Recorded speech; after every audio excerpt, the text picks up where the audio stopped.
জামালপুরে আছেন আমাদের সহকর্মী হুমায়ুন চিস্তি, চলে যাচ্ছি তার কাছে। চিস্তি, সেখানকার জামালপুরের পরিস্থিতি আমাদেরকে জানাবেন।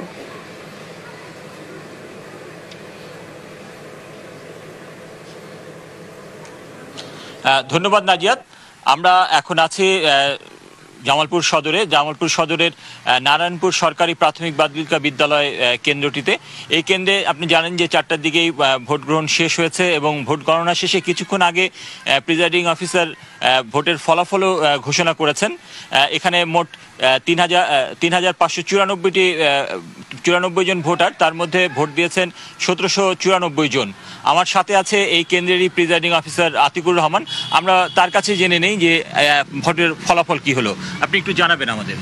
জি, এখানে সকাল 8টায় যথারীতি ভোট গ্রহণ শুরু হয়, বিকাল 4টার সময় আমার শেষ হয়েছে। এরপর আমরা গণনা করে যেটা পেয়েছি, জনাব মোহাম্মদ আবুল সাহেব মোহাম্মদ সাদুল করিম উনি ডাব প্রতীকে পেয়েছেন 6 ভোট।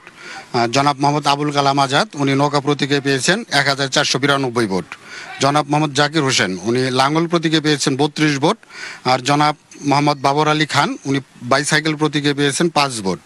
জনাব মোহাম্মদ রফিকুল ইসলাম উনি আম প্রতীকে পেয়েছেন 8 ভোট।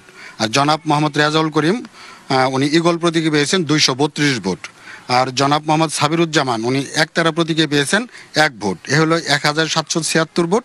আর 18টি ভোট নষ্ট হয়েছে, সর্বমোট 1794টি ভোট কাস্ট হয়েছে।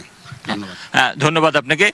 আমরা এখানে দেখলাম যে নৌকা মার্কার যিনি আছেন আবুল কালাম আজাদ, তিনি এই কেন্দ্রে এগিয়ে আছেন। এই জামালপুর 5 আসনে মোট কেন্দ্র আছে 159টি। এই 159টি ফলাফল জানার পরে জেলা রিটার্নিং কর্মকর্তার মাধ্যমে আমরা জানতে পারবো যে এই আসনে আসলে সর্বশেষ ফলাফল কি, অর্থাৎ শেষ পর্যন্ত জনপ্রতিনিধি কে নির্বাচিত হলেন।